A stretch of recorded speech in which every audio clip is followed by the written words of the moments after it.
I will call to order this regularly scheduled meeting of the Executive Committee for September 13th, 2017. I'm Betsy Hodges, Mayor and Chair of the Executive Committee, joined this morning by committee members, Councilmember Cam Gordon, Council President Johnson, and Councilmember Reich. Council Vice President Glidden is away on planned business. We are a quorum of the committee and we can conduct the city's business. We have one item before us today, the employment settlement agreement between the city and former police chief Janeé Hartea. The motion before us will read slightly differently than what is on the page. It will be to authorize the payment of $182,876 and 12 months of COBRA benefits to Janeé Hartea in exchange for a release of any claims and authorizing the mayor to execute any documents necessary to effectuate the agreement. And this is the change that will be there when I do make the motion. In substantial conformity with Hartea's settlement agreement, substitute 9.8.2017.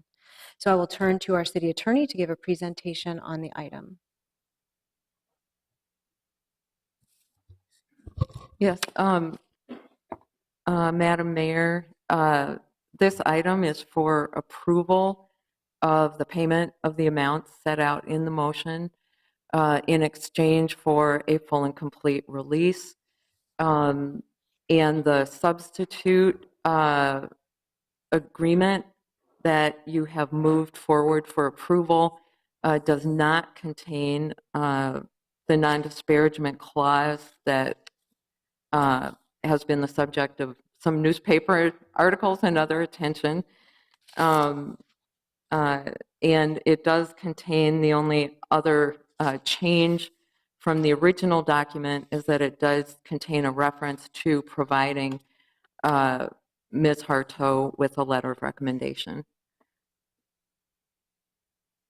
Questions for Ms. Siegel? Seeing no questions, I will move the motion as I read it with the amendment. Council President Johnson. Thank you, Madam Chair. I'm going to move actually the original version and make it very clear that includes the non-disparagement agreement. And I fully intend that the council eventually would take this out. But I feel that the city council was pulled into this agreement by virtue of the agreement, actually, in the non-disparagement clause. It includes council members, city council members. And so we were pulled into this discussion, actually, in at potential action without any input whatsoever.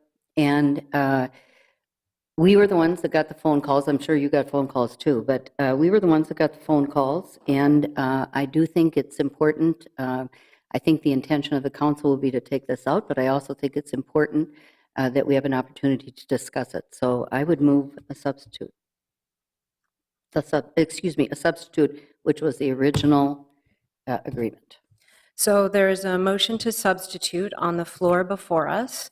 Is there discussion on the motion to substitute? Seeing no other discussion, I will speak against that motion. It could be in the purview of the council to have a discussion and put that clause back in. But I do think at this point, not only the council, but the public have had the opportunity to weigh in and have had the opportunity to make it known that this is not something that is agreeable to them, and I am amenable to taking it out. So I would speak against the motion to substitute. And speak in favor of retaining the differences that have been made, because there's nothing that precludes the council from putting something back in. Any further discussion? Madam Chair. Council President Johnson. Thank you, Madam Chair. I think the council would have no desire to put the item back in. We were never part of the initial discussion. Again, we were mentioned, we were named in the non-disparagement clause without any consultation whatsoever. So I don't think anybody's going to want to put it back in, but I do think we should have the ability to discuss it as a council and take it out ourselves. And is there any other discussion before I reply to that?